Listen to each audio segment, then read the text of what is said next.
Breaking news చూద్దాం. హైదరాబాద్ లో జరుగుతున్న సంక్రాంతి సంబరాల్లో విషాదం చోటు చేసుకుంది. అల్వాల్లో గాలిపటం ప్రాణం తీసింది. గాలిపటం ఎగరవేస్తూ భవనం పై నుండి క్రింద పడి యువకుడు మృతి చెందాడు. మృతుడు పేట్ బషీర్బాగ్ పోలీస్ స్టేషన్ లో పనిచేస్తున్న ఏఎస్ఐ కుమారుడు ఆకాష్ గా గుర్తించారు. పండుగ రోజు కుమారుడు మృతి చెందడంతో ఏఎస్ఐ శోకసంద్రంలో మునిగిపోయారు. సహచర ఉద్యోగి ఇంట్లో కుమారుడు మృతి చెందడంతో అల్వాల్ పోలీస్ స్టేషన్లో విషాద ఛాయలు అనుకున్నాయి. ఇక సమాచారం అందుకున్న పేట్ బషీర్బాగ్ పోలీసులు కేసు నమోదు చేసుకుని దర్యాప్తు చేస్తున్నారు.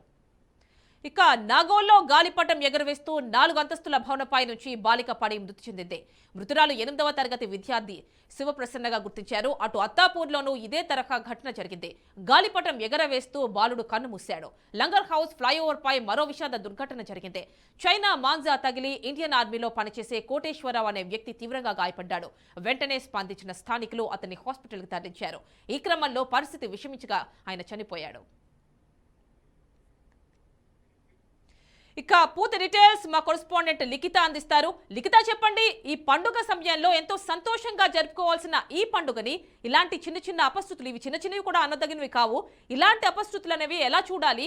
గాలిపటాలు ఎగరవేయడానికి ఒక ప్రాంగణం అంటూ పెట్టుకుని అక్కడ ఎగరవేస్తే బాగుంటుంది అనేది ప్రజల నుంచి వస్తున్న, అంటే ఎవరైతే ఇలాంటి ఇబ్బందులు ఫేస్ చేస్తున్నారో వాళ్ళ తరఫు నుంచి వస్తున్నటువంటి ఒక విన్నపం.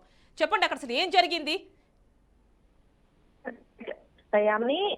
సంక్రాంతి పండుగ అనగానే చాలా సరదాగా పిల్లలు పెద్దలు చాలా మంది బంధువులు అందరూ కలిసి పండుగ, అలాంటి ఓ పండుగలో ఈ విషాదం చోటు చేసుకోవడం అనేది నిజంగా బాధాకరం అని చెప్పుకోవాలి.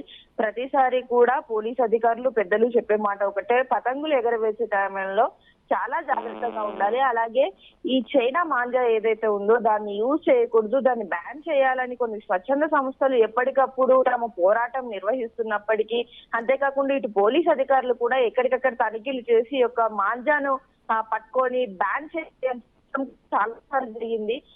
ఈసారి కూడా అలాగే చాలా ప్రాంతాల్లో తెలంగాణ వ్యాప్తంగా కావచ్చు, ఇటు ఆంధ్రప్రదేశ్ వ్యాప్తంగా కావచ్చు, 2 తెలుగు రాష్ట్రాల్లో కూడా ఈ యొక్క మాంజాని బ్యాన్ చేయాలంటూ ఎవరైతే అమ్ముతున్న దుకాణదారులు ఉన్నారో వారి దగ్గరికి వెళ్లి కూడా ఈ యొక్క మాంజాని బ్యాన్ చేశాము, వీటిని అమ్మడం నేరము అని కూడా చెప్పడము జరిగినప్పటికీ కూడా, అయినప్పటికీ కూడా చాలా మంది ఈ కైట్ ఫెస్టివల్ ఏదైతే ఉందో ఈ సమయంలో చాలా మంది పతంగులు ఎగరవేసే సమయంలో తమ పతంగే ముందు వెళ్ళాలి అని ఒక చిన్న పోటీ అనేది జరుగుతూ ఉంటుంది. అట్లాంటి సమయాల్లోనే మాంజా చాలా స్ట్రాంగ్ గా ఉండాలి అనే ఉద్దేశంతో ఈ యొక్క చైనా మాంజాను అయితే తీసుకుంటూ ఉంటారు. సో దీని వలన ఏంటంటే కేవలం వారు ఆనందం కోసం ఆ సంతోషం మాంజా ప్రాణాలు తీసేదాకా వస్తుంది.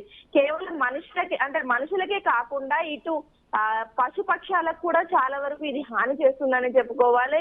మనం హైదరాబాద్ నగరంలో చూసుకున్నట్లయితే అంటే ఈ రోజు ఇవాళ ఉదయం నుండి మొదలు పెడితే ఇప్పటి వరకు 3 గంటల ప్రాంతం వరకు కూడా దాదాపు 25 మంది దాకా మరణించిన పరిస్థితి కనిపిస్తోంది.